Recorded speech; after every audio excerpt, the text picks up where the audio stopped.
ज्ञानेश्वरी भावधरुण्या वाचे ज्ञानेश्वरी कृपा करी हरी दयावरी स्वमुखे आपण सांगतो श्री विष्णू श्री गीता प्रश्न अर्जुनेची तुझी ज्ञानेश्वरी वाचे बदता साचे भय कळी काळाचे नाही तया एकाच नाथनी संशय सांडोनी दृढ धरामणी किंवा दृढ धीमही ज्ञानेश्वरी स्वमुखे आपण सांगतो श्री विष्णू श्री गीता प्रश्न अर्जुनेची महायोगपीठी धडेवी मृथ्याम परम पुंडरीकाय राहतो मुनिंद्रे हे समागत तिष्ठन्तमानन्दकन्दं परब्रह्मलिंगं भजे पांडुरंगं ज्ञानदेव नमस्कृत्यं नामदेव तथैव च एकनाथं पुनर्नत्वा तुकारामं ततः परं समाधिस्वरूपे दयाला ओढा पामराला गीतारा वयाला निराकार आकार होनी यथार्था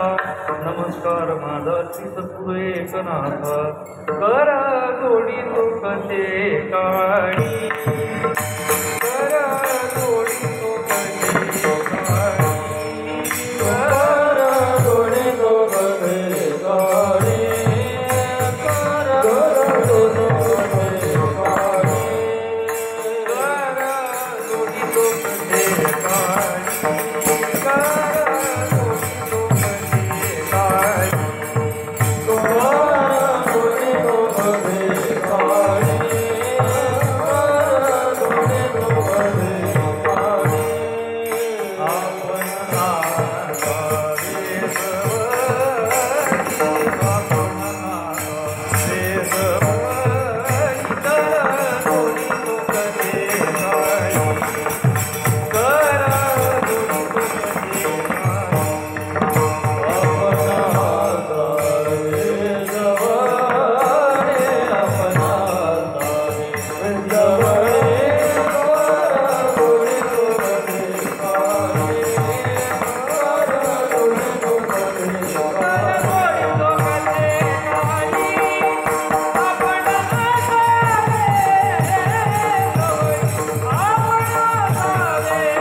सकळ संतांचा हा राजा स्वामी एकनाथ माझा ज्यांचे घेताची दर्शन पुन्हा नाही जन्म मरण भाव धरून या वाचे ज्ञानेश्वरी भाव धरून या वाचे ज्ञानेश्वरी कृपा करी हरी दयावरी विठ्ठल विठ्ठल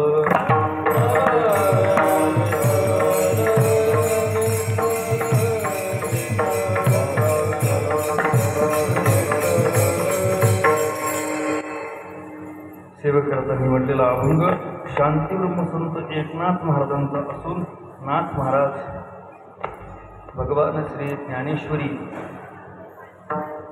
या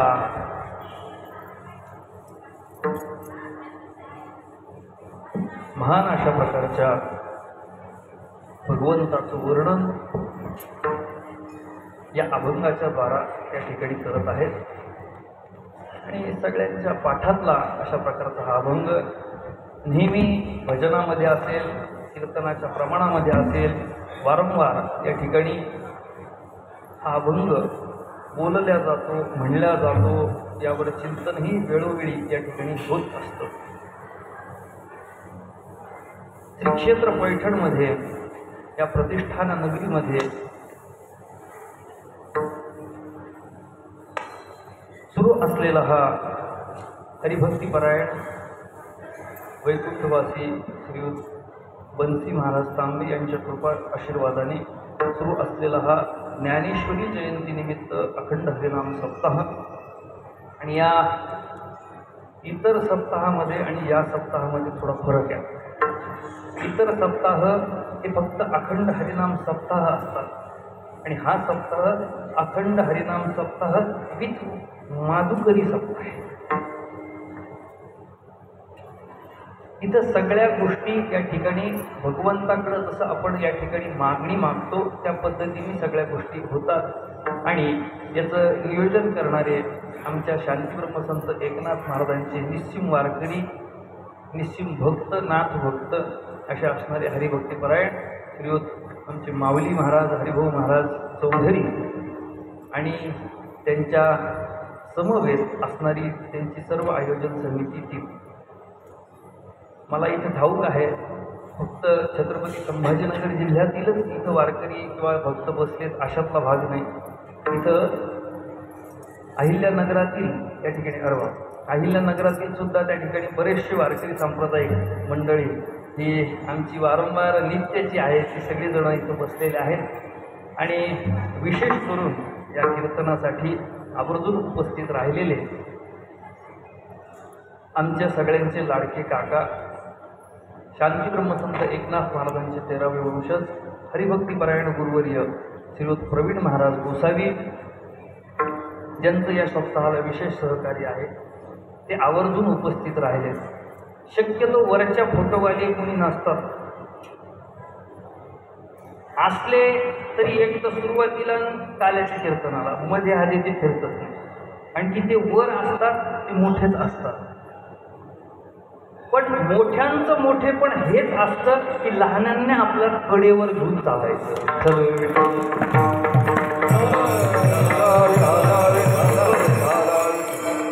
आता हे लहान लेकरं सोडले तर बाकी सगळेच तुम्ही माझ्यापेक्षा मोठेच पाहिजे. पण आमच्या माऊली महाराजांचा या ठिकाणी हा दंडक आहे असं म्हणायला हरकत नाही की ज्ञानेश्वरी जयंतीचं कीर्तन हे नाथवंशजांचंच व्हावं हा त्यांचा उद्देश आहे. आणि खऱ्या अर्थाने खूप मोठी या ठिकाणी आमच्या भाग्याची गोष्ट आहे. कीर्तन लागत तेवढे पडले तो आम्हाला रोज कीर्तन, रोज 2-2, 3-3 करतो कधी कधी आम्ही एकेका दिवसाला. पण ते कीर्तन वेगळे. आणि नाथ महाराजांच्या या दरबारामध्ये कीर्तन करायला भांडणं होते. ज्यांना समजत त्यांनीच घ्या मनावर, बाकीच्या डोकंच लावू नका. इथं कीर्तनासाठी भांडणं होते पण मिळत नाही. ज्याच्या प्रारब्धात इथं कीर्तन आहे लिहिलेलं त्यालाच फक्त मिळतं. बाकी त्याचं प्रारब्ध मग किती प्रयत्न करा, किती काही कुठे करा, इथं कीर्तन मिळणं तसं सोपी गोष्ट नाही. मला 10 वर्ष लागली तर त्या सप्ताहात कीर्तन करायचं, बाकी त्याचं कशाला घ्यायचं. पण हा सप्ताह ज्यावेळेस सुरू केला त्यावेळेस हरिभक्तीपरायण गुरुवर्य प्रवीण महाराज ते सगळे जण येथे सगळ्यांनी माऊलींना सांगितलं अगदी व्यवस्थित नियोजन आहे. आणि तुम्ही सगळ्यांना त्यात या ठिकाणी अजून या ठिकाणी नामोल्लेख राहिला की जे वैकुंठवासी बंसी महाराजांच्या या ठिकाणी शिष्य परंपरेमध्ये आहेत ते सुद्धा इथं मंडळी उपस्थित आहेत. तसेच आमचे परममित्र गायनाचार्य ज्यांनी पहिली चाल आत्ता म्हणले ते पिंपळगाव बसवंत माझ्यासोबत काल्याच्या कीर्तनाला होते. तिथं 1.5 कोटी रुपयाची बालाजीची मूर्तीची प्रांतनिष्ठा होती, त्याचं काल्याचं कीर्तन होतं आमचे वेदमूर्ती राखे गुरुजींच्या नियोजनात. आणि सगळे एका उलीचं बळी आहे. इथं कीर्तन करायला मिळणं हे खऱ्या अर्थाने भाग्याचं लक्षण आहे. आणि त्यातल्या त्यात निमित्त अनेक आहेत, पण हे वारकरी संप्रदायाचं वैभव, वारकरी संप्रदायाची आचारसंहिता आणि ज्यापासून वारकरी संप्रदायाचा उगम आहे तो म्हणजे आजचा दिवस आहे खऱ्या अर्थाने.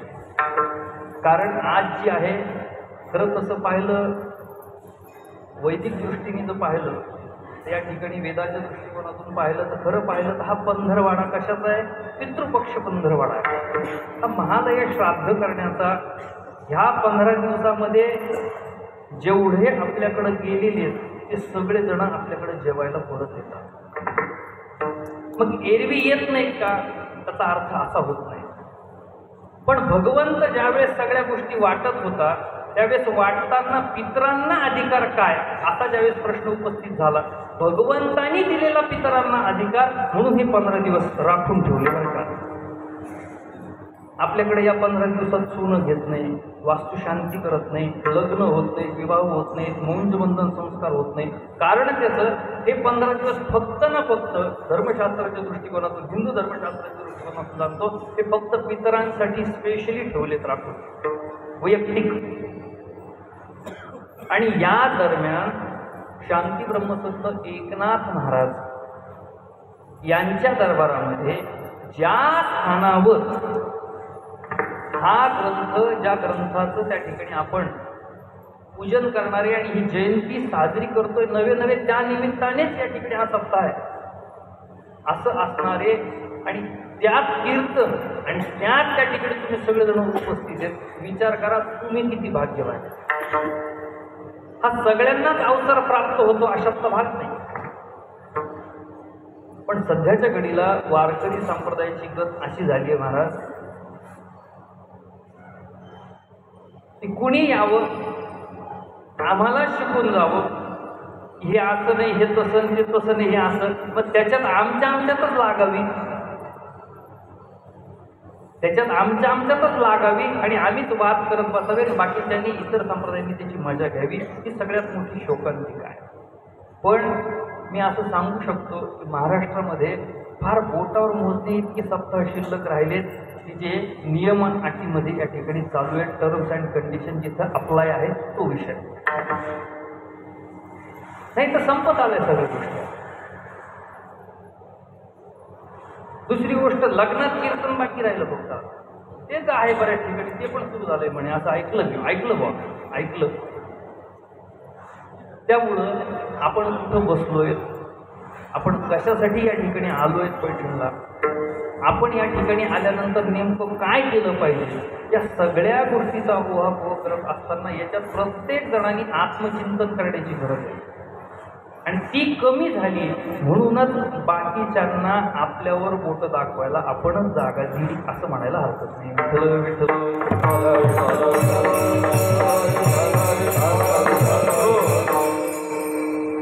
आता सुरू असलेला हा अखंड हरिनाम सप्ताह आणि या सप्ताहाच्या मध्यमात आपण या ठिकाणी आलो आणि या मध्यमामध्ये अजून 1-2 दिवसांनी 15 तारखेला काल्याचं कीर्तन आहे हरिभक्तीपरायण माऊली महाराजांचं. आणि या सप्ताहाची सांगता झाल्यानंतर या ठिकाणी परत आपल्याला वाट पाहावं लागते की वर्षभराची की परत कधी सप्ताह येईल. तर तुमचा काय आणि आमचा काय कोणाचा का असं ना, मुळात मी सांगू का, हा सप्ताह जो आहे ना, हा सप्ताह आमचा आहे.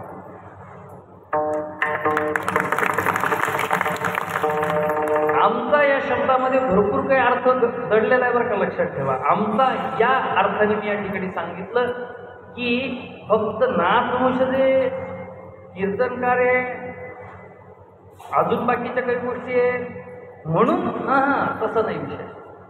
इथं पर्वकाळ जो आहे, या पर्वकाळाला सुरू असलेला हा अखंड हरिनाम सप्ताह आणि या पर्वकाळाच्या निमित्ताने सुरू असलेला हा अखंड हरिनाम सप्ताह, यात आमचा नकाका सिंहाचा वाटा असं ना, पण खारीचा वाटा दरवर्षी सगळ्या नाथवंशांचा आहे हे तुम्हाला छातीठोकपणे मी सांगू शकतो. आणि म्हणून या ठिकाणी उपस्थित आपण सर्वजण या ठिकाणी आहेत. आमचे पारायण करते, आमचे पारायणाचं नेतृत्व यांच्याकडे आमचे हरिभक्तीपरायण ज्योतिराम महाराज घाडगे आणि उपस्थित आमचे जी के नाना आहेत हरिभक्तीपरायण, सगळेच जण उपस्थित, ज्यांनी चाल आता म्हणले, अतिशय सुंदर अशा प्रकारचे या ठिकाणी वेगवेगळ्या रागाचं फार ज्ञान म्हणण्यापेक्षा आवड आहे, त्याच्यामुळे जरा आनंद वाटतो, बाकी काही नाही. आणि उपस्थित आपण सगळेजण आमचे वारकरी आहेत आणि तसेच आमचे परममित्र, आमचे वारकरी संप्रदायाला जे चांगली दिशा दाखवतात असे असणारे हरिभक्तीपरायण प्रल्हाद महाराज सुद्धा बसलेले आहेत, आवर्जून उपस्थित राहिले कीर्तनाला. मला विशेष वाटलं की आमच्याकडं काय, एक कीर्तनकार दुसऱ्या कीर्तनकाराच्या कीर्तनाला जात नाही, पण इथं तसं नाही, ही नाथाच्या घरची उलटी खूण आहे. म्हणून या ठिकाणी बरेच कीर्तनकार या कीर्तनाला उपस्थित आहेत. म्हणजे संजू काका सगळेजण उपस्थित, सर्वांच्या चरणी नतमस्तक दंडवत प्रणाम करतो आणि या ठिकाणी आता प्रत्यक्ष अभंग कडवतो. विठ्ठल विठ्ठल.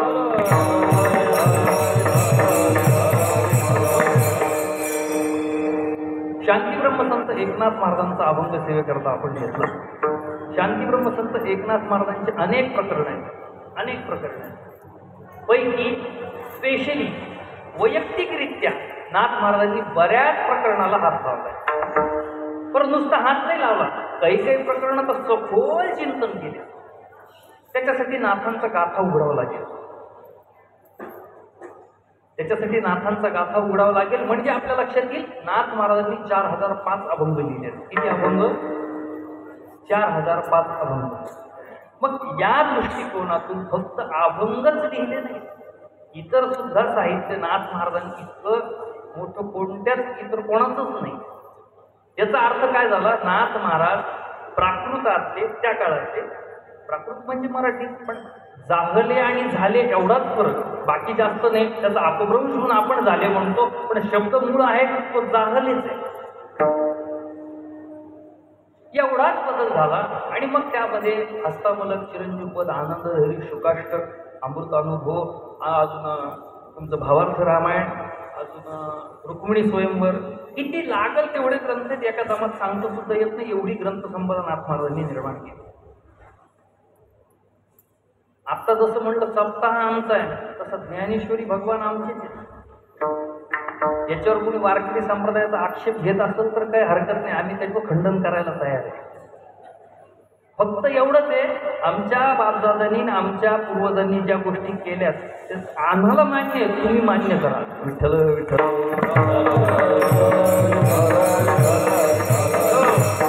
बऱ्याच जणांना अजूनही मान्य होईना. प्रतिशुद्ध ज्ञानेश्वरी ही नाथ महाराजांनी केली. त्याच्यावर सुद्धा खंडन वगैरे भरपूर काही गोष्टी बोलतात लोक. असो, मला त्यांच्याशी काही देणे घेणं नाही. मला सांगायचा भाग एवढाच आहे की जी गोष्ट ज्यांनी केली त्याचं कौतुक करा, नाही कौतुक करायचं तर गप्प बसा. आणि मुळात मी सांगू का, वारकरी संप्रदायावर ज्याच्या गळ्यात माळ आहे, जो एकादशीचं व्रत करतो, जो वैष्णव आहे किंवा होण्यात होऊ घातलेला आहे, यांनीच वारकरी संप्रदायावर बोलावं. ज्याच्या गळ्यात माळच नाही, ज्याच्या कपाळाला कोणताच गंध नाही, त्याला काय गंध आपल्या संप्रदायात? त्यांनी कशाला गप्पा मारावे? त्यामुळं नाथ महाराजांनी अनेक त्या ठिकाणी प्रकरणं लिहिले. त्यात भारूड हे प्रसिद्ध झाले, गवळणी प्रसिद्ध झाल्या. त्याच बरोबरीनं परवा आमचा चिंतनाचा विषय झाला. काल्याचं कीर्तन झाल्यानंतर सहज विषय निघाला. असेच बाबांसारखेच एक महात्मे होते आणि ते मला येऊन भेटले. कीर्तन झाल्यानंतर म्हणले, बाबा एक प्रश्न होता. म्हणलं बोला. ते म्हणले, भुलविले वेणू नादे वेणू वाजविला गोविंदे. वेणूच्या संबंधानं नाथ महाराजांचं इतकं मोठं गाथ्यामध्ये भाष्य सापडतं, पण इतर संतांचं का सापडत नाही? म्हणजे ज्याचा त्याचा विचार येतो, मी काय सांगू तुम्हाला. पण नाथ, त्यांना उद्देश एवढाच होता त्यांचा, कुणाचे हेवे दावे काढायचे नव्हते. फक्त उद्देश एवढा होता की वेणू, बासरी, मुरली या शब्दाच्या दृष्टिकोनातून नाथ महाराजांनी भरपूर गवळणी केल्या, असा त्यांचा भाव होता, बाकी काहीच नाही. तसंच नाथ महाराजांनी सगळे विषय झाल्यानंतर हाही विषय तेवढाच महत्त्वाचा सांगितला. कोणता? आजचा प्रतिपाद्य जो विषय आहे तो विषय कोणता? आता अभंगाचा सरळ सरळ भावार्थ जर पाहायला गेलो तर आपल्या असं लक्षात येतं, नाथ महाराज सांगतात, जो भाव धरून ज्ञानेश्वरी हा ग्रंथ पारायण करतो असा तो, त्याच्यावर भगवंत कृपा करतो. कृपा करी हरी दयावरी. साधकांनी नाथ महाराजांना प्रतिप्रश्न केला. म्हणले, मान्य आहे आम्हाला, भाव धरून त्या ठिकाणी जो ज्ञानेश्वरीचं पारायण करेल त्या ठिकाणी त्याच्यावर कृपा भगवंत करतो, मान्य. नाथ महाराजांनी सांगितलं त्याला, अरे हो बाबा, कृपा करतो, पण ही पुढी ग्रंथाची निर्मिती कशी झाली, याच्या मागची पूर्वपीठिका काय, त्याचा इतिहास काय? नाथ महाराज सांगू लागले, तो मुखे आपण सांगतो श्री विष्णू, स्वतः भगवान विष्णूंनी त्या ठिकाणी सांगितलंय. ते काय, ज्याला आमच्याकडं भगवद्गीता असं त्या ठिकाणी म्हणतात. श्री गीता प्रश्न अर्जुनेसी, जे भगवान या ठिकाणी भगवंताला त्या महाभारतामध्ये केलेले प्रश्न आहेत, त्या प्रश्नाचे सगळे उत्तर नवे नवे अर्जुन निमित्त होता. तुम्ही आम्ही सगळेजण अर्जुनच आहे, जे आजही भगवंताला आपल्या प्रपंचाचे प्रश्न विचारत बसतो. असे सगळे त्या ठिकाणी, त्या सगळ्यांनी त्या ठिकाणी भगवंताला प्रश्न केलेल्या सगळ्या प्रश्नाचे उत्तर भगवंतांनी या ग्रंथात दिले. बर, आता याच्या तिसऱ्या चरणामध्ये नाथ महाराज फलश्रुती सांगतात. तोची ज्ञानेश्वरी वाचे वदता साचे, जर यदा कदाचित ती संपूर्णपणे त्याच्या नियमाच्या त्या ठिकाणी बाहेर न जाता नियम धरून सगळं पारायण जर केलं तर भयकळी काळाचे नाही तया. त्या पारायणकर्त्याला कुठल्याच प्रकारचं भय शिल्लक राहत नाही. नाही भय चिंता तुका म्हणे. ही वृत्ती निर्माण होती आणि ही वृत्ती निर्माण झाल्यानंतर नाथ महाराज शेवटच्या चरणात सांगतात, याबद्दल जर यदा कदाचित या संदर्भात या विषयामध्ये जर कुणाला संशय, नाथ महाराज म्हणतात तो संशय मनात बाळगू नका. एका जनार्दनी संशय सांडून आला जरी तरी तो सांडून टाका, म्हणजे विसरून जा. दृढ धरा मनी ज्ञानेश्वरी गेले. ती मनाशी खुणगाट गच्च बांधा की ज्ञानेश्वरी म्हणजे फक्त ग्रंथ नाही, ज्ञानेश्वरी म्हणजे साक्षात भगवान आहे. अभंगाचा सरळ सरळ भावार्थ. विठ्ठल विठ्ठल.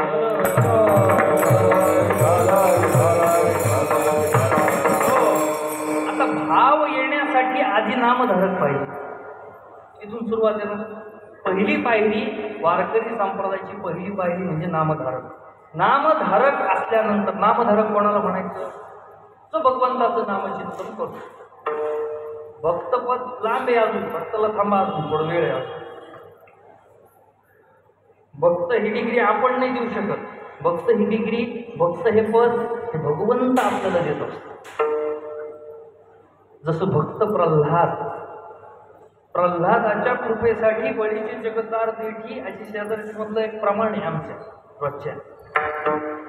सांगण्याचे हेतू काय? सुरुवातीची पायरी म्हणजे नामधारक. जो नाम त्या ठिकाणी भगवंताचं फक्त नामस्मरण भक्ती करतो तो.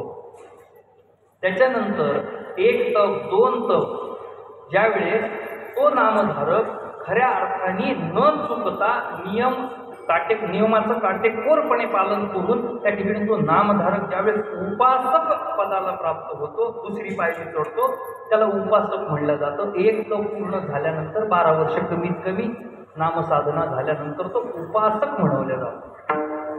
आणि उपासक झाल्यानंतर तो उपासना करतो, कारण त्याच्या जडी काष्टी पाषाणी सगळीकडे त्याला नाथांच्या भाषेत बोलायचं झालं तर इथून पाहे ते तवरी तव तव अवघा दिसे हरी. आता जाऊन कुठे राहू, जिकडे पाहे तिकडे देव. ढिकी कपाटी कंदरी, जिकडे पाहे तिकडे हरी. एका बैसला निरंजनी जनार्दन जनिवनी. अवघे रूपे तुझी देवा,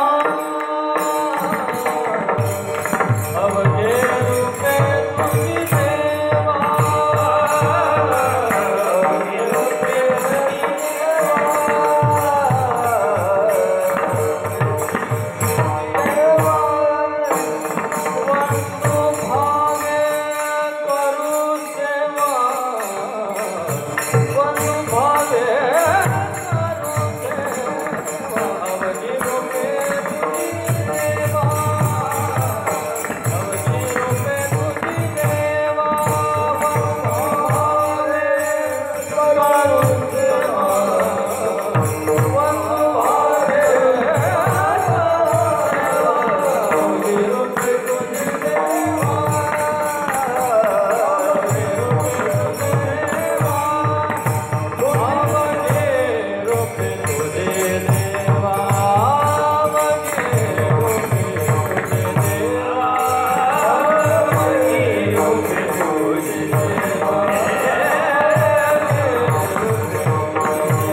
काय जे पाहिलं, जे जे दृष्टी दिसे ते ते हरिरूप.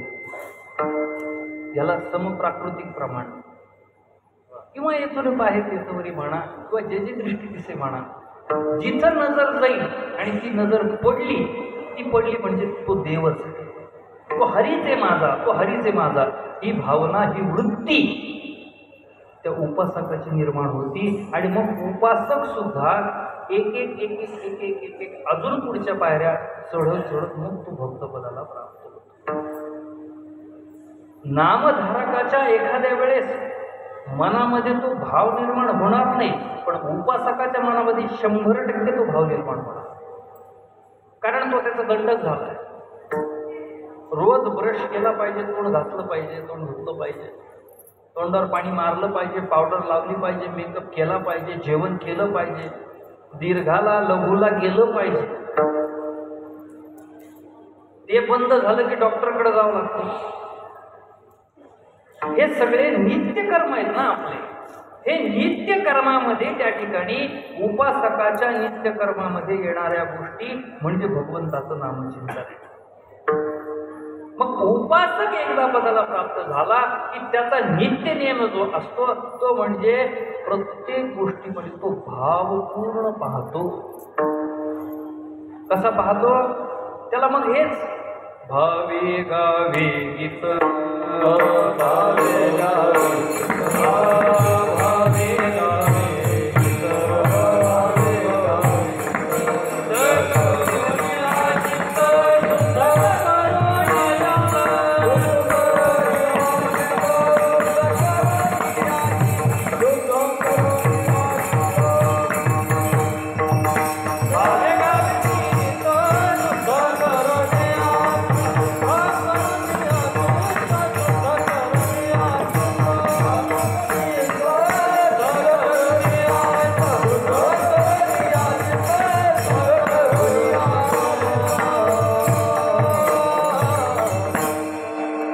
भावे गावे गावे गीत शुद्ध करून या चित्त. चित्त शुद्ध झाले की आपोआप मनात भाव येतो. कारण भाव हा विषय सगळा जो दिलेला आहे तो संपूर्णपणे चित्त चतुष्टयाच्या मालकीच्या हक्काचा आहे. त्यांची रजिस्ट्री झालेली आहे, त्याच्यावर कोणी आक्षेप घेऊ शकत नाही ना. वेदांत शास्त्रामधला विषय. 2 प्रकर्षणे चतुष्टय पाहायला मिळतात. एक चतुष्टय आहे साधन चतुष्टय, दुसरं चतुष्टय आहे चित्त चतुष्टय. साधन चतुष्टयाचा विषय थोडा बाजूला ठेवा. विवेक वैराग्य समाधी षटक आणि मुमुक्षत्व हा विषय सध्या बाजूला ठेवा. माझा प्रतिपाद्य विषय चित्त मन बुद्धी न अहंकार आहे. नाथ महाराजांना विचारलं हे चित्ताचं काय करायचं, लोणचं घालायचं का कसं घालायचं?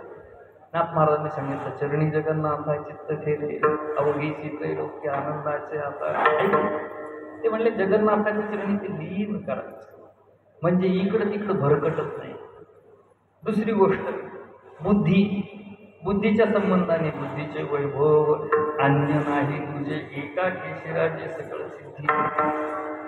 तिसरी गोष्ट मन, माझ्या मना नित्य गोविंद गोविंद. नाथ महाराज म्हणतात त्यालाच समप्राकृतिक जगद्गुरु तुकाराम महाराज म्हणतात गोविंद गोविंद मना लागली छंद मग गोविंद ते काया भेद नाही देवाचा. काय फरक आहे? एकच आहे लक्षात. आणि मग शेवटची गोष्ट राहिली ती म्हणजे अहंकार. या इतर 3 गोष्टींना त्या ठिकाणी भगवंताकडे लीन केल्यानंतर आपोआपच भगवंत 4थी गोष्ट तुमच्याकडून घेऊन टाकतो. पण आपलं नेमकं अशी गंमत होती, चित्तही होतं, मनही होतं, बुद्धीही होती. या 3च गोष्टी आपण भगवंताकडे समर्पित करतो, पण 4थी मात्र करत नाही. पण अहंकाराचं कसं आहे सांगू का तुम्हाला? अहंकाराचं कसं आहे? आत्ता परवा चतुर्थी झाली, संकष्टी. त्या चतुर्थीची गोष्ट आहे आमच्या पैठणमध्ये बरं का. आमच्या पैठणमध्ये आजही जेवण झाल्यानंतर 100 लाडू खाणारे ग्रस्त जिवंत आहेत. जिवंत आहे. आमच्या वारकरी इथं जेवायला बसल्यानंतर सगळे पंक्तीला आजही 20-20, 30-30 लाडू खाणारे लोक आहेत, जिवंत आहेत. ते गेले नाही अजून. फक्त नियम एक होता पूर्वीच्या काळचा, चांगलं तूप आणि त्याच्यात एवढाला लाडू आणि तो फोडायचा, त्याच्यावर तूप घ्यायचं. हा नियम होता. मी तुम्हाला अहंकाराच्या संबंधाने सांगतो. चतुर्थी सोडायसाठी आम्हाला त्या ठिकाणी एका ठिकाणी आमंत्रण आलं. आम्ही गेलो. योगायोगानं विकत न आणलेली घरी बनवलेली जिलबी होती पिष्ठांना. गणपती बाप्पाचा अभिषेक झाला, आरती झाली. आरती झाल्यानंतर आम्ही सगळे संकल्प सुटला, जेवायला बसलो. योगायोगानं ते जे 100 लाडूवालं गिऱ्हाईक होतं ते आमच्या पंक्तीला होतं त्या दिवशी. म्हणजे खाण्याचा अगदी पद्धतशीर. ते झाल्यानंतर जवळपास भात पोळी, त्याच्यानंतर मागचा भात येऊपर्यंत 35 जिलब्या त्यांनी ऑलरेडी खाल्ल्या होत्या. किती? 35 जिलब्या. ऐका बरं का. मी म्हणलं मी पंक्तीला बसलोय, माझा काही आग्रह. ते म्हणले हरकत नाही. म्हणलं माझ्या आग्रहाच्या 5. किती झाल्या? 40. ज्यांच्या घरी पंक्तीला बसलो ते म्हणले महाराजांची घेतली, माझी का नाही? माझ्या 5. 45 झाल्या. त्या काही लग्नातल्या नव्हत्या, डॉलर सारख्या चांगल्या एवढ्या जिलब्या.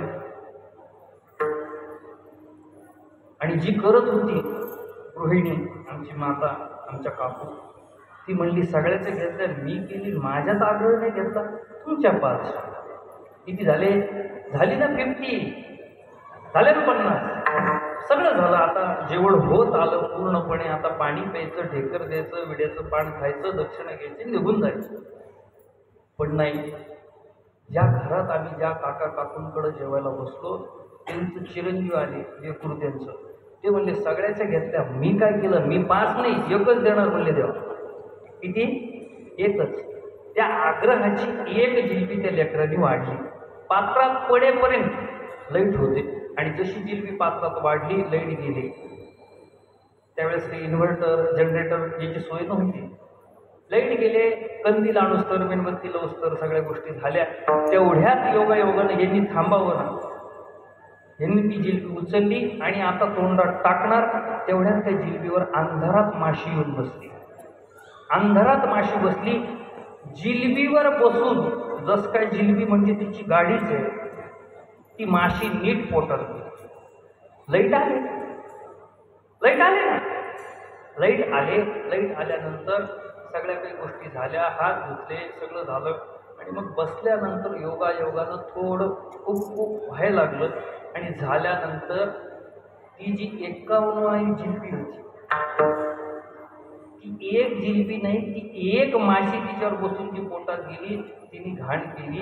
आणि बाकीच्या अगोदरच्या 50च्या 50 बाहेर काढल्यात. सगळं जेवे माशी सवे अन्न सुखने देते भोजन, सुखने देते भोजन, सुखने देते भोजन. जेवे माशी सवे अन्न सुखने देते भोजन, सुखने देते भोजन, सुखने देते भोजन. देवी माशी सवे अन्न सुखने देते भोजन, सुखने देते भोजन, सुखने देते भोजन. देवी माशी सवे अन्न सुखने देते भोजन, सुखने देते भोजन, सुखने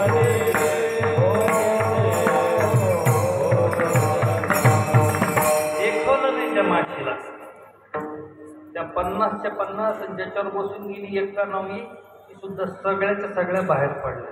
ही माशी दुसरी तिसरी काही नाही. वेदांत शास्त्रामध्ये त्या माशीलाच अहंकार असं म्हणतात.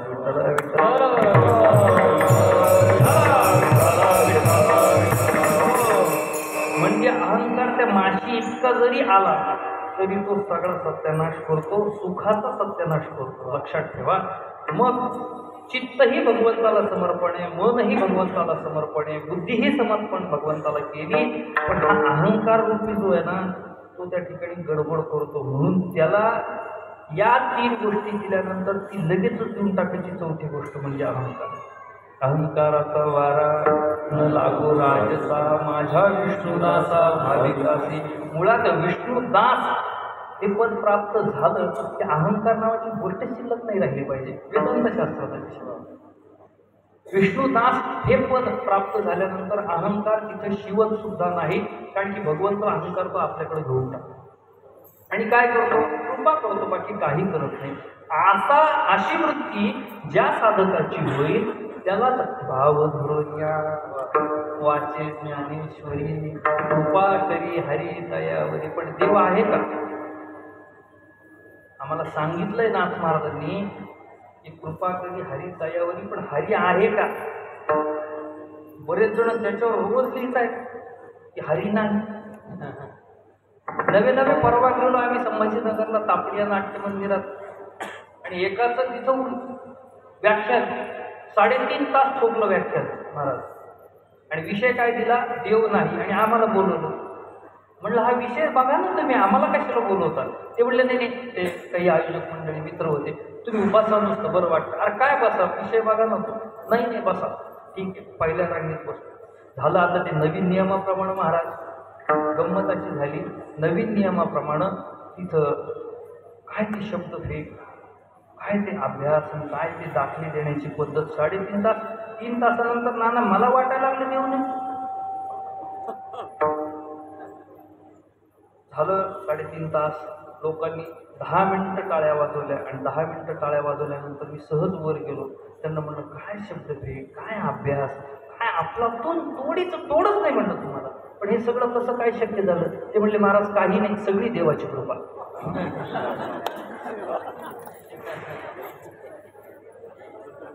देव नाही जो म्हणतो ना, तो सुद्धा देवाला एक प्रकारचं त्या ठिकाणी मान्यच करत असतो, त्याचं अस्तित्व. हे तुम्ही लक्षात ठेवा.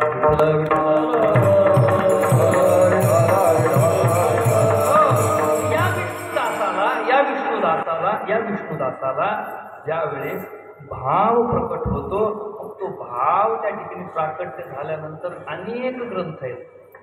पैकी ज्ञानेश्वरीच नाथ महाराज का म्हणतात? नाथ महाराजांनी स्वतःच पाहायला पाहिजे होता स्वार्थ, भागवत म्हणायला पाहिजे होतं. पण नाथ महाराजांनी भागवताचा उल्लेख स्वतःच्या अभंगात कुठंच केलेला मला तरी अजून दिसला नाही. तुम्हाला दिसला असेल तर माझ्यापेक्षा तुमचा अभ्यास जास्त आहे, मी मान्य करतो. नाथांच्या एकनाथी भागवत या ग्रंथाच्या संबंधाने संत निळोबाराय महाराज त्या ठिकाणी चिंतन करतात. त्यांची वाचिता भागवत प्राणी होय जीवनमुक्त. पण नाथ महाराज स्वतःच्या भागवताच्या संबंधाने नाही. किंवा गीता भागवत करीती श्रवण अनेक प्रमाणे देता येतील, पण नाथांचं प्रमाण नाही. ज्या अर्थी नाथ महाराज इथं नाम उल्लेख करतात की भावधुर्या वाचे ज्ञानेश्वरी, याचा अर्थ ज्ञानेश्वरीचा अधिकार फार मोठा आहे. विठ्ठल विठ्ठल.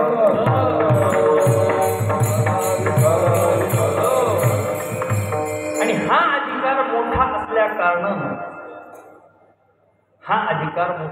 कारणानं या ठिकाणी वारकरी संप्रदायात नव्हे, संपूर्ण जगामध्ये ग्रंथराज श्री ज्ञानेश्वरी पारायण सोहळा. तुम्हाला काय वाटतं फक्त महाराष्ट्रातच होतो का? तुम्हीच करता का सप्ताह? नाही. आता Singapore, Dubai, even UK, USA मध्ये सुद्धा सप्ताह सुरू झालेत, की वारकरी संप्रदायाच्या खऱ्या अर्थाने खूप मोठी भाग्याची लक्षणे. त्या लोकांना आपल्या गोष्टी पटायला लागल्या. याच्यातच आपलं समजून घ्या, इतके वर्ष राज्य केलं आपल्यावर, आणि त्यांच्या मिरच्या, त्यांचे टोमॅटो, त्यांचे बटाटे हे आपल्या डोक्यात भरून गेले. पण आता त्यांना खऱ्या अर्थानं भारताची किंमत कळाली, म्हणून त्या ठिकाणी आता ते कीर्तन एक्सेप्ट करतायत, ते भजन एक्सेप्ट करतायत, आणि ते संकीर्तन सुद्धा एक्सेप्ट करतायत. त्यामुळं जागतिक या ठिकाणी लेवलला विचार केला, जागतिक त्या ठिकाणी स्तरावर जाऊन जरी आपण विचार केला तरी भगवद्गीता, ज्ञानेश्वरी, भागवत आणि जगद्गुरु तुकाराम महाराजांची गाथा हे त्या सुद्धा लोकांना आता समजायला लागले की ह्याच्यात खूप मोठं मर्म आहे. पण आम्हाला समजना. त्याच्यामुळे संत शिरोमणी नामदेव महाराज सांगतात एकतरी ओवी अनुभवावी. आम्ही पारायण लागल तेवढे करतो. किती पारायण झाले? 500. किती पारायण झाले? 5000. किती पारायण झाले? 10. किती पारायण झाले? नाही, आमचं चालूच आहे, बंदच नाही, अखंड. संपलं की परत पहिल्यापासून, संपलं की परत पहिल्यापासून, संपलं की परत पहिल्यापासून. आम्ही जसं एकनाथी भागवताचं करतो सगळेजण. ज्या दिवशी एकनाथी भागवताचं पारायण आमच्याकडून होणार नाही, रोज करतो. ज्या दिवशी होत नाही, महाराजांना अनुभव विचारा, त्या दिवशी तुकडा मिळत नाही जेवायला. मी यांच्यासमोर खोटं बोलणार नाही कधी, कसं कुठंच बोलत, पण यांच्यासमोर तर हिंमतच नाही आपली. बापासमोर चांगले चांगले गार होते. ज्या दिवशी भागवताचं पारायण आमचं होणार नाही, त्या दिवशी निर्जळी समजून घ्यायचं, काहीच काळजी करायचं काम. तसंच ज्ञानेश्वरीचा अधिकार आहे. भगवान श्री ज्ञानेश्वरी म्हणावं. आता समजत नाही, समजण्यासाठी आणि बोली भाषेमध्ये म्हणून ग्रंथ म्हणताय. या ज्ञानेश्वरीच्या संबंधाने जर विचार केला तर ज्ञानाचा ईश्वर आणि ज्ञानाची ईश्वरी म्हणून त्या ठिकाणी भावार्थ दीपिका लक्षात घ्या. प्रमाणे ना अनेक प्रमाणे वातावी ज्ञानेश्वरी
पंढरी.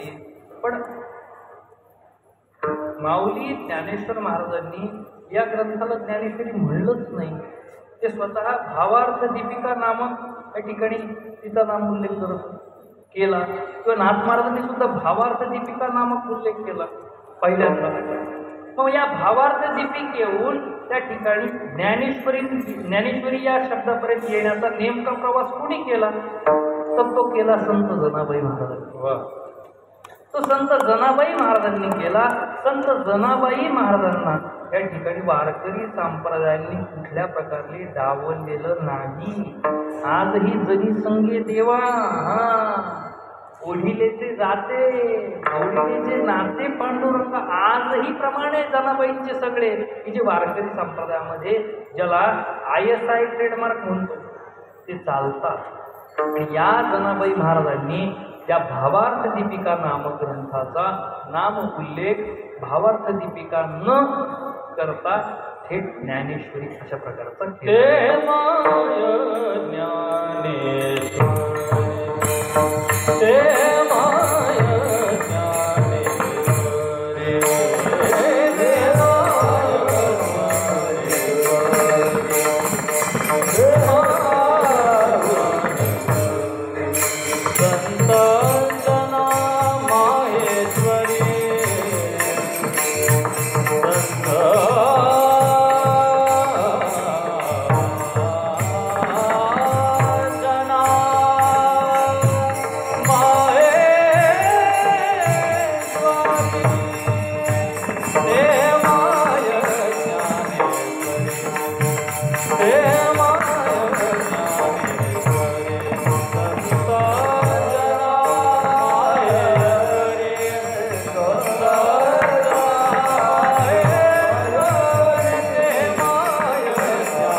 ज्ञानेश्वरी.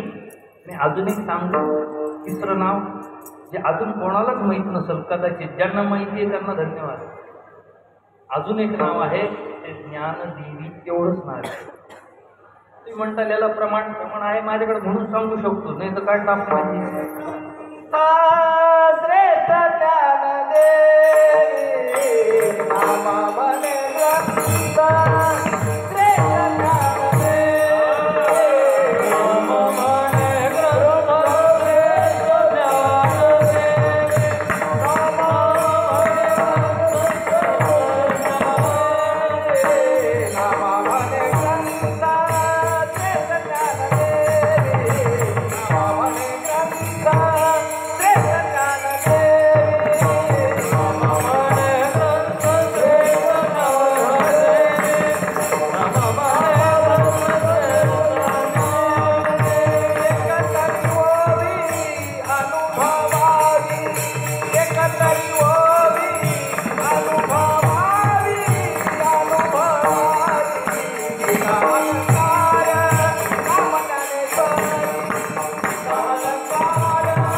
त्याला समप्राकृतिक प्रमाण देतो.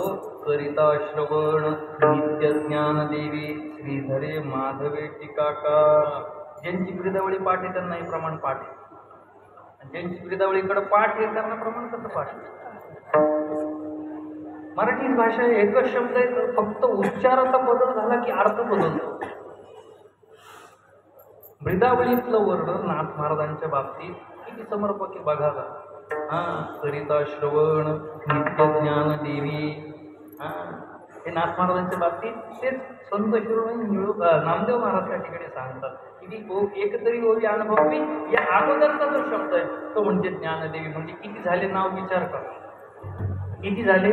आपल्या वारकरी संप्रदायाच्या दृष्टिकोनातून ज्या गोष्टींना संतांचं प्रमाण आहे ते आपल्यासाठी प्रमाण आहे.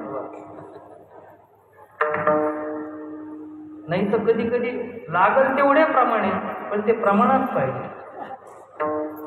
त्यामुळं नाथ महाराज सांगतात या ठिकाणी त्या ज्ञानेश्वरीच्या संबंधाने, आणि जो भावयुक्त अंतःकरण ठेवून कुठल्या प्रकारचा माव असता कामा नये, मावा नाही माव असता कामा नये. जो ज्वारीवर पडतो कणसावर त्याला माव म्हणतात आपल्याकडे, शेतकऱ्यांना माहिती आहे. तो माव असता कामा नये. काय पाहिजे तो भाव पाहिजे. नामदेवराय महाराज सांगतात माझा भाव तुझे चिरणी, तुझे गुरु माझे गुणी, आहे की नाही. तसं या ठिकाणी भाव पाहिजे, आणि जो भावयुक्त अंतःकरण ठेवून त्या ठिकाणी या ज्ञानेश्वरीचं पारायण करतो त्याच्यावर 100 ने 1,01,000% नाथ महाराज सांगतात की त्याच्यावर हरी कृपा करतो. अभंगाचं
धरुनिया वाच्य ज्ञानेश्वरी कृपा करी हरी तयावरी. हरीची कृपा संपादन करून घ्यायची असेल तर ज्ञानेश्वरीचं पारायण करा. उलट अर्थ जरी काढला तरी तोच. कृपा करून घ्यायची असेल तर ज्ञानेश्वरीचं पारायण.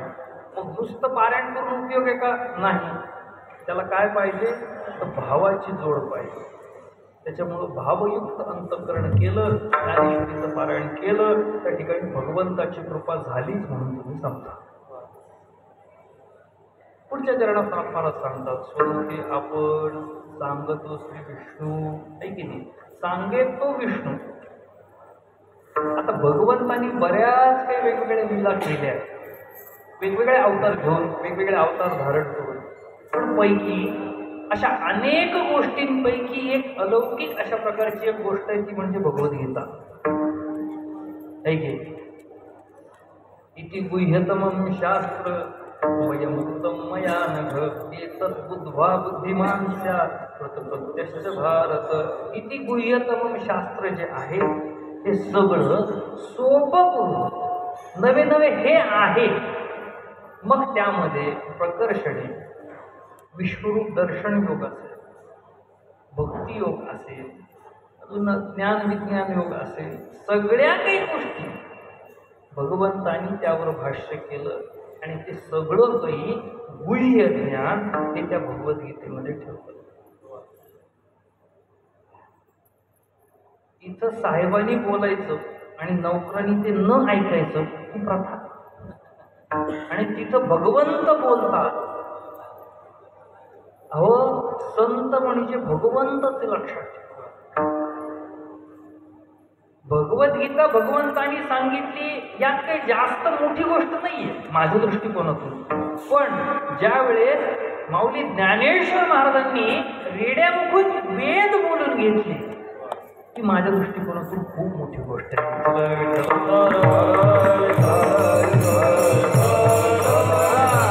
देवाला काही अशक्य अशा प्रकारची कोणतीच गोष्ट नाही. पण तो मग मान्यता करतो, तो शक्ती जाणणार आहे, बाळगणार आहे, त्याला काय कमी हो.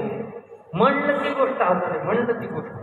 आपल्यासारखं थोडीच आहे, आपल्यासारखं थोडीच आहे. आपल्याला जवळपास 100 पाहावं लागेल, त्या उलट एखादी मिळते. गाडी म्हणलं मी, तुम्हाला काय वाटलं? ज्यांचे झाले त्यांना विचारायचो, मग कळत.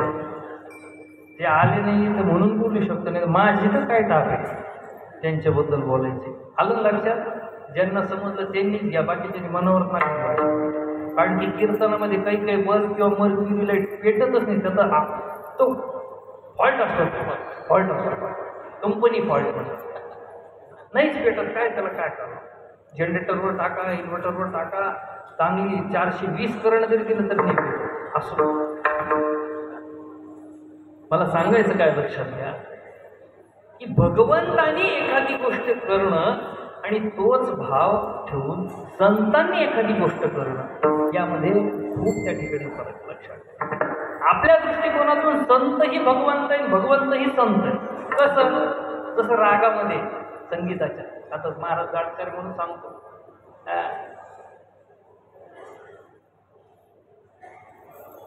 निमित्त त्या प्रतिमा जरी असतील तरी सुद्धा, जसं शास्त्रीय संगीतामध्ये 2 प्रकारचे राग आहेत. एक रागाचं नाव आहे, एका रागाचं भीमपलाशी आणि दुसऱ्या रागाचं नाव आहे बागेश्री. काय नाव आहे? एकाचं नाव बागेश्री आणि एकाचं नाव भीमपलाशी. नाव पूर्णपणे भिन्न आहे, पण हे दोन्ही समप्राकृतिक राग आहेत संगीतामध्ये, बरं का? समजा यदा कदाचित उदाहरण द्यायचं ठरलं तर त्याचा आरोह पाहिला, आरोह सा नी सा ग म प नी सा सा नी ग प म प ग म ग रे सा नी सा ग म प. हा झाला भीमपलास. आणि हाच बघा आता भाव कुठं बदलतो, लक्षात ठेवा. सा नी सा ग म ध नी सा सा नी ध म प ग म ग रे ध नी ध सा. हा झाला बागेश्री. काय बदललं? अहो पनिसा म्हणलं की भीमपलास होतो, धनिसा म्हणलं की बागेश्री होतो. तसंच घ्या ना मग. पनिसा म्हणल्यानंतर भगवंत म्हणा आणि धनिसा म्हणल्यानंतर संत म्हणा. विठ्ठल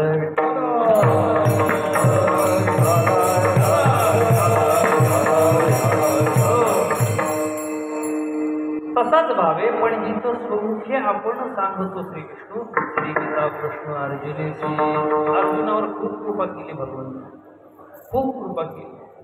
आणि कृपा केल्यानंतर खऱ्या अर्थाने ज्या वेळेस अर्जुन दादाला विश्वरूप दर्शन दिलं आणि त्याच्यानंतर भक्तियोग 12व्या अध्यायात सांगतात. आधी दर्शन देऊन टाकायचं.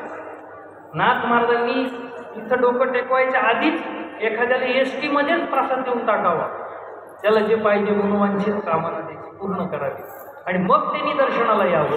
हा जो भाव आहे तो भगवद्गीतेमध्ये ज्ञानेश्वरीमध्ये आपल्याला सांगतो.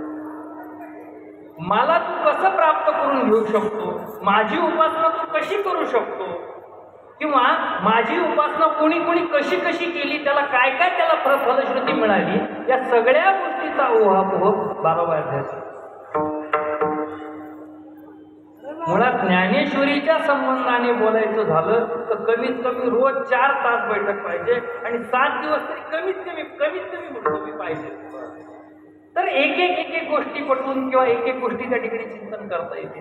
पण 2 तासाच्या आत एवढा मोठा त्या ठिकाणी 9,000 ओव्यांचा उहापोह करायचा ही नॉट अ जोकच गोष्ट आहे ना. ही साधी गोष्ट नाहीच ना. हां, साधी गोष्ट नाही. पण त्यातल्या त्यात भगवान स्वतः सांगतायत आणि सांगितलेलं अर्जुन दादा सगळं फॉलो करतायत, सगळं ऐकतायत आणि त्यांचं स्वतःचं आत्मचिंतन सुद्धा बरोबरीने. म्हणूनच अर्जुन दादाला धरून सांगितलंय, बाकी नाही तू नसतं सांगितलं. विठ्ठल विठ्ठल.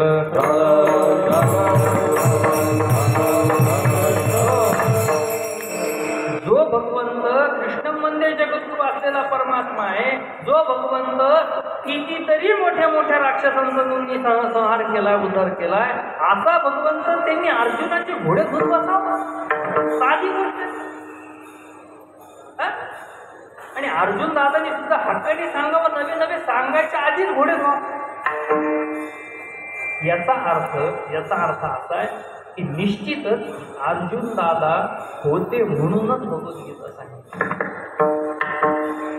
आज मला सांगतात सोमुखे आपण सांगतो श्री विष्णू श्री गीता प्रश्न अर्जुनेशी. एक जेवढे प्रश्न पडलेले जसं श्रीमद भागवत आहे, उद्धवाला पडलेल्या प्रश्नाचं उत्तर भगवान श्रीकृष्ण परमात्म्यांनी देत आहेत. त्याच पद्धतीने अर्जुन दादाला पडलेल्या प्रश्नाचं उत्तर त्या ठिकाणी कोण देत आहेत? भगवानच देत आहेत, दुसरं कोण.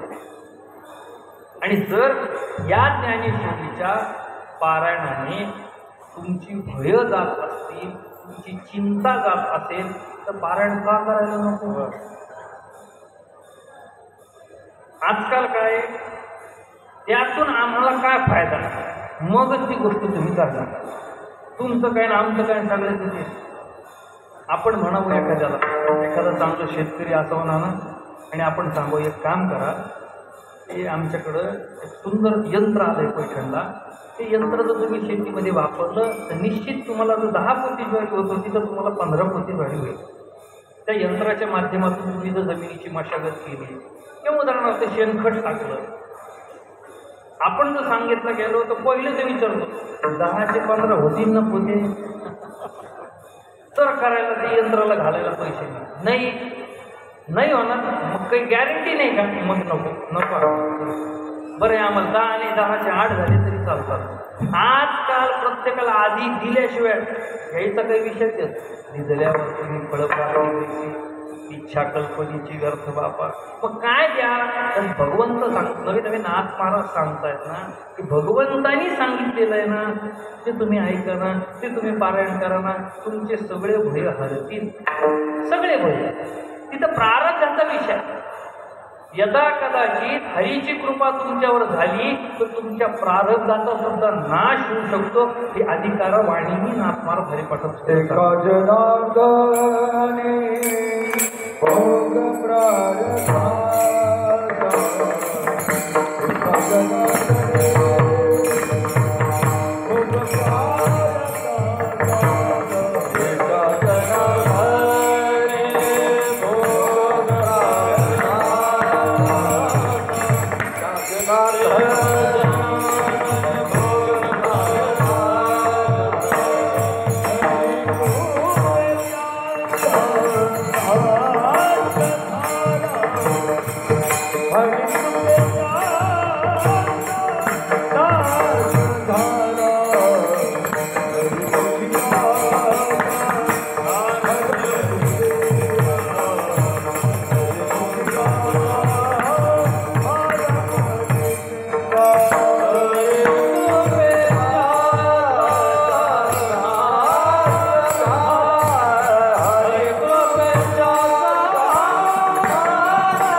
महाराज सांगतात एका जनार्दनी भोग प्रारब्धाचा भोग जर चुकवायचा असेल तर हरीची कृपा संपादन करावं लागेल. हरीची कृपा कशी होईल?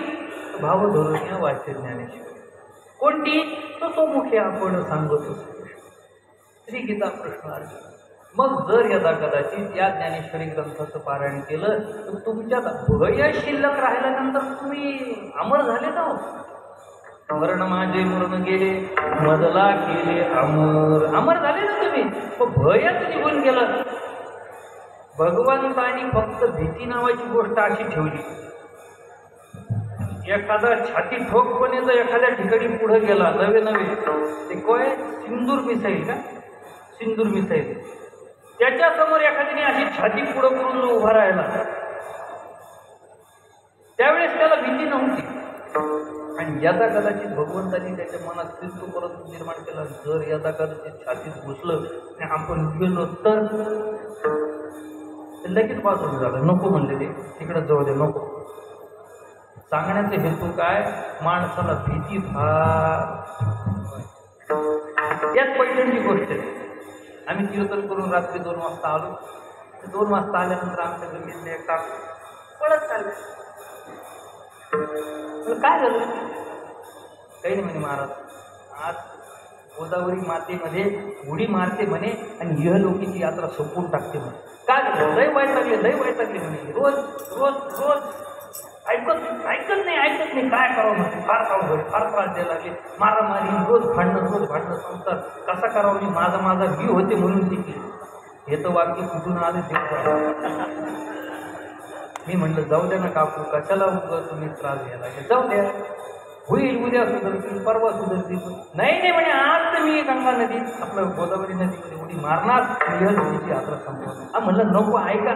नाही पण त्यांच्या हातात एक वस्तू होती ती पहिली मला कळालीच नाही. तुमच्यासारखी जशी तुम्हाला पण कळाली नाही तशी मला आत्ता कळाली. त्यांच्या हातात बॅटरी होती. काय होती? बॅटरी होती.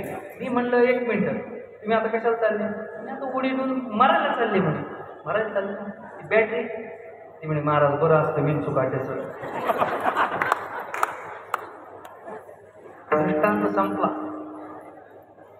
भयकडी काळाचे नाही तया एका जनार्दनी संशय सांडोनी दृढधरा मनी ज्ञानेश्वरी विठोबा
ज्ञानदेवे येऊनी स्वप्नात सांगितली मद लागे दिव्य तेज पुण्य मदनाचा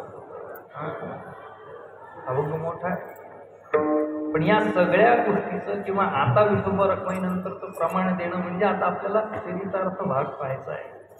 त्याचा चरित्राचा भाग काय? शांती ब्रह्मसंत एकनाथ महाराजांचा या ठिकाणी जीवनचर्या चालू असताना नाथ महाराजांना एका रात्री स्वप्न पडलं आणि त्या स्वप्नात इतर कोणीही न येता थेट ज्ञानदेव माऊली ज्ञानेश्वर महाराज आले आणि त्यांनी सांगितलं, आजानी वृक्षाची मुळी माझ्या कंठाची लागली आणि ती मला टोचतीये, तू यावं आणि तेवढी ती मुळी काढून जाते. ते निमित्त मात्र, त्या निमित्त मात्र असताना नाथ महाराजांना कुठल्याच प्रकारे त्या भागाची संपूर्णपणे माहिती नसल्या कारणाने नाथ महाराज दररोज मुक्काम करत काही शिष्य काही शिधा सामुग्री सोबत घेऊन श्री क्षेत्र अलंकापुरात दाखल झाले आणि अलंकापुरात दाखल झाल्यानंतर शोधाशोध घेऊ लागले. 8 दिवस गेले, माऊली काही सापडली नाही. सोबत आणलेली शिधा सामुग्री हळूहळू कमी व्हायला लागली, पण माऊली काही सापडली नाही. आता काय करावं, काय करावं, काय करावं विचार केला. बरं, पूर्वी अलंकापुरी हे सगळं जंगलच. बरं, जंगल असताना तिथं समाधी भरपूर होत्या, पण ती नेमकी माऊलींची समाधी कोणती हे पाहावं कधी आणि हे कोणाच्या लक्षात राहावं. नाथ महाराजांनी भरपूर अभ्यास केला, त्या ठिकाणी नाथ महाराजांना काही यश आलं नाही. सोबतची शिधा सामुग्री हळूहळू संपत आली. नाथ महाराजांनी विचार केला, सिद्धेश्वराला विनवणी केली आहे, शिवभोळा चक्रवर्ती त्याचे पाय माझी चित्ती वाचे वदता शिवनाम तयान बाधी म्हणजे भगवान शिवाला सगळंच काही माहीत असतं म्हणे. मग आपणही त्यालाच विचारावं की माऊली कुठे आहेत. सिद्धेश्वरांनी दिशा दाखवली, सगळ्यांना विदित आहे कथा.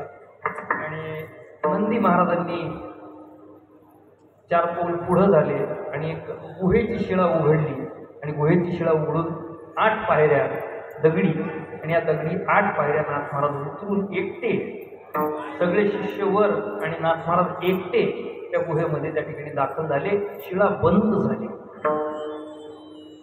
आणि बंद झाल्यानंतर नाथ महाराजांनी अंधारातून वाट काढत काढत काढत काढत एक छोटासा दिवा, त्या दिव्याच्या प्रकाशामध्ये पद्मासनामध्ये माऊली ज्ञानेश्वर महाराज हे समाधिस्थ अवस्थेमध्ये बसलेले आणि ती मूर्ती पाहिली. पाहिल्या पाहिल्या शांतीब्रह्मसंत एकनाथ महाराजांच्या डोळ्यात आपोआपच पाणी. नाथ महाराज म्हणाले, दिव्य तेज पुंज किंवा कैवल्याचा पुतळा प्रगटला भूतळा, चैतन्याचा जिव्हाळा ज्ञानोबा माझा, साधकाचा माय बाप दरोषणी हरे तापायची. हा वर्णन आहे नाथ महाराजांचं. सगळं झालं आणि पाहिल्यानंतर नुसतं बघतच बसावं अशी ती मूर्ती. आता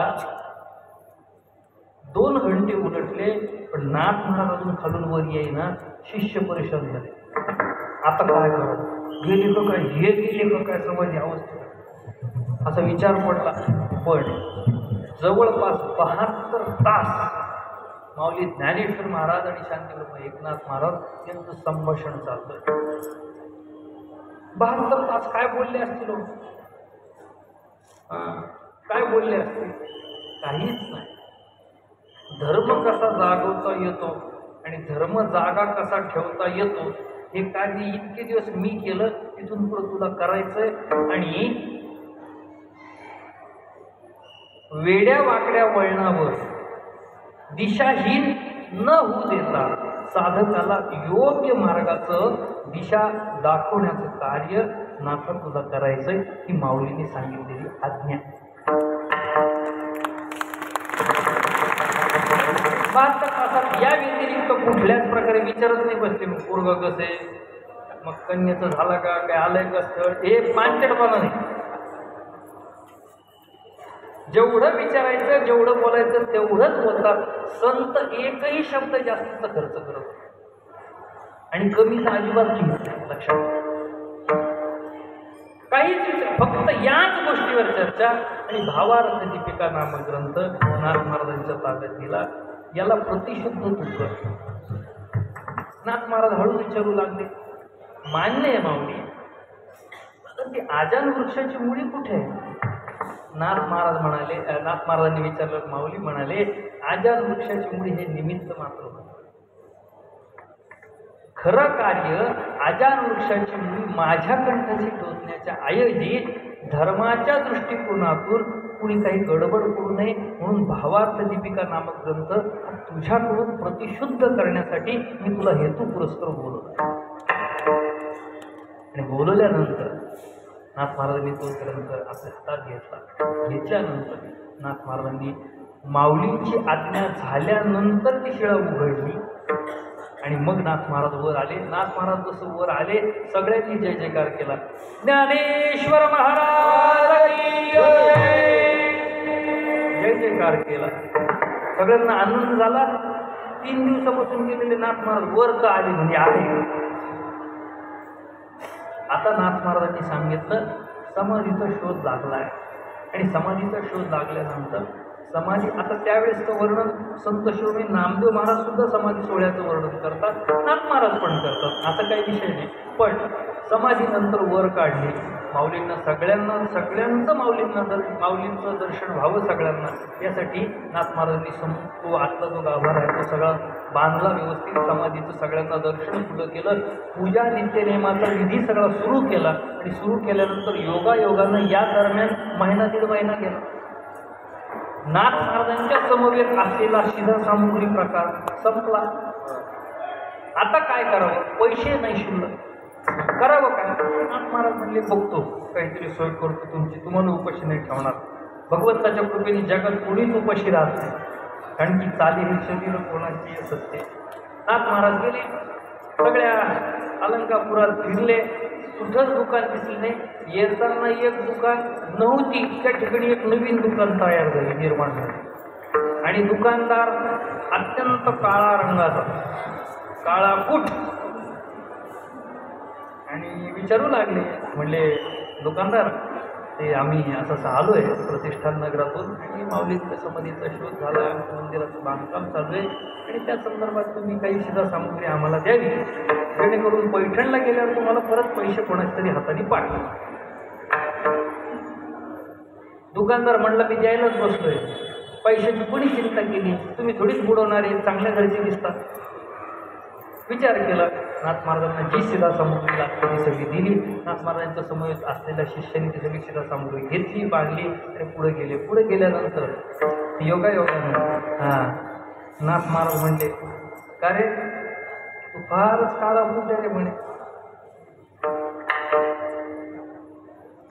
त्यावेळेस तर दुकानदाराने उत्तर दिलं, काय करावं म्हणजे, लोकांच्या मनातलं काळ ओळखायला काळच व्हावं लागतं म्हणे. हो का म्हणे, बरं बरं ठीक आहे, पण तुम्ही आम्हाला दिलं, धन्यवाद धन्यवाद. पुढे गेलो पैठणात की तुमचे पैसे. हो म्हणले, काय हरकत नाही, पैसे कुठं जात नाही. गेले. समाधीचं संपूर्ण बांधकाम झालं. माऊलींना सगळ्यांना त्या ठिकाणी दर्शन घ्यायला लावलं. सगळ्यांनी दर्शन घेऊन दर मुक्काम करत प्रतिष्ठानाने परत आले. परत आल्यानंतर समवेत होती ती भावार्थ दीपिका, ती आणली. आणि आणल्यानंतर लगेच एका शिष्याला सांगितलं, त्या सावकाराकडून पैसे घेऊन ये बाबा, आणि त्या दुकानदाराच्या अलंकापुरातले पैसे देऊन ये. सावकार म्हणला, ठीक आहे, किती पाहिजे, एवढे एवढे अमुक दिले पैसे. त्या शिष्याला सांगितलं, जा बरं तो गेला शिष्य. त्यावेळेस काही फोन नाही, व्हॉट्सअप नाही, इंस्टाग्राम नाही, काहीच नाही. परत आला, 3 दिवस थांबून वापस आला. म्हणले, नाथ बाबा तशी दुकानच नाही, तशी दुकानच नाही. कारण त्या दुकानदार तो रंगाने जसा काळा होता तो आपला पांडुरंगच होता. दुसरा तिसरा कोणीही नाही. नाथ महाराज त्या संबंधाने सुद्धा भाष्य करतात. एका जनार्दनी मांडिले तुका देतो मोलावीण सर्व वस्तू, बरं का. आणि मग सगळ्या वस्तू नाथ महाराजांना जसं काय फुकटच दिल्या बाबा, मोलावीण म्हणजेच फुकट आपल्या भाषेत, आणि दिल्यानंतर नाथ महाराजांनी मग तो भावार्थ दीपिका नाम प्रतिशुद्ध करण्यासाठी नाथ महाराजांना जी माऊलींनी दिलेली आज्ञा आणि त्या आज्ञेचं पालन करण्यासाठी नाथ महाराजांनी ही सेवा म्हणून आणि ह्या सेवाभावाने त्या ठिकाणी ही भावार्थ दीपिका त्या ठिकाणी प्रतिशुद्ध केली. पण प्रतिशुद्ध करण्याच्या अगोदरची प्रत कोणाकडे होती का? नाही. ती फक्त नाथ महाराजांनीच माऊलींनीच दिलेली प्रत ती नाथ महाराजांकडे आली. आणि नाथ महाराजांनी प्रतिशुद्ध केलेली ज्ञानेश्वरी मागा असा एक वाद झाला होता. शिवाजी युनिव्हर्सिटी कोल्हापूर तिथलच्या एका प्राध्यापकांनी सांगितलं, तो थोडा अवारकरी होता, तो म्हणला नाथ पूर्वकालीन ज्ञानेश्वरी, काही नाही 4-2 ओव्या बदलल्या मागं पुढे केल्या, नाथ पूर्वकालीन. वारे वा. पण या ज्ञानेश्वरीचं हस्तलिखित भरपूर ठिकाणी आहे, आमच्याकडं सुद्धा आहे. त्या ज्ञानेश्वरीच्या हस्तलिखितातून त्या ठिकाणी सगळ्या ओव्या टॅली केल्या, मोजल्या, पाहिल्या, काय नाही शब्द, काय बदल झाला आहे, हे सगळं बदल करून काहीच नाही 2-4 ओव्या मागं पुढे केल्या आणि उगा आपलं सांगून दिलं, असं जमत नाही. संतांनी केलेल्या भाष्यावर, संतांनी केलेल्या टीकावर, संतांनी केलेल्या सर्व लिखाण कार्यावर आपण आक्षेप घेऊ नये बरं का. आणि जर आक्षेप घेतला तर तुम्ही वारकरी नसताल कदाचित, मी असं म्हणतो उलट. आणि मग हा ग्रंथ नाथ महाराजांनी याच पैठणामध्ये, याच प्रतिष्ठान नगरीमध्ये घेतला. आणि संपूर्ण झाल्यानंतर याचा कुठल्या प्रकारचे जन्माचा विषय नाही, कारण की ज्या दिवशी जन्म होतो त्या दिवशी जयंती साजरी करतात. पण आता बऱ्याच जणांचा यातही त्या ठिकाणी काही मतमतांतर आहे. कोणी म्हणतं 1212, कोणी म्हणतं 1290, कोणी म्हणतं 1260, कोणी म्हणतं काय, कोणी म्हणतं काय. आपण म्हणून 12व्या शतकात वादात नाही जाईल. आणि जिथं माऊलीचा विषय तिथं अजिबात नाही. आणि या 12व्या शतकामध्ये लिहिलेला हा महान त्या ठिकाणी हे केलेलं कार्य आणि महान ग्रंथ गेल्या जवळपास 300 वर्षानंतर नाथ महाराजांच्या हस्ते हा ज्ञानेश्वरी ग्रंथ त्या ठिकाणी संपूर्णपणे प्रतिशुद्ध झाला. माऊली नाथ सांप्रदायिक होते. माऊलींना सगळ्या गोष्टी अवगत होत्या. विमानाचा शोध, मोबाईलचा शोध, झाडे लावा, झाडे जगवा, या सगळ्या गोष्टी ज्या आहेत ना, या सगळ्या ज्ञानेश्वरीच्या. ज्यांनी संपूर्णपणे अभ्यास केला त्याच्या लक्षात येतं की हे माऊली काय सांगत आहे. आणि अशा पद्धतीने त्या ठिकाणी नाथ महाराजांनी आजच्या दिवशी, आजच्या तिथीला, तारखेला नाही तिथीला, भाद्रपद कृष्ण कपिला षष्ठी या तिथीला त्या ठिकाणी परभणी गोमटी सगळ्यांना पाठ आहे. आणि त्या हिशोबाने नाथ महाराजांनी ज्ञानेश्वरी ग्रंथ सगळ्या जगताला माऊलीच्या कृपेने त्या ठिकाणी दिला असं म्हणायला हरकत नाही. आपण इथं फुलं टाकतो का? नाही ना, टाकतो नाही ना. हां ठीक, चाल. सगळ्यांनी एकदा जय जयकार करा. ज्ञानेश्वरी भगवान की, माऊली ज्ञानेश्वर महाराज की, शांती ब्रह्म एकनाथ महाराज की. हा सगळ्यांना द्या, सगळ्यांना द्या.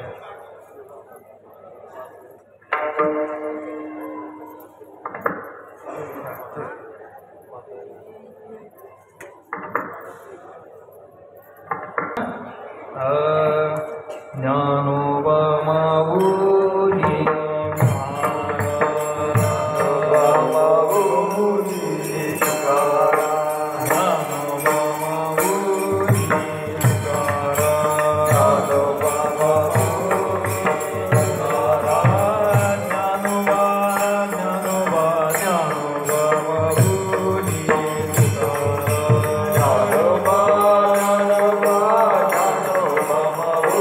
Thank you.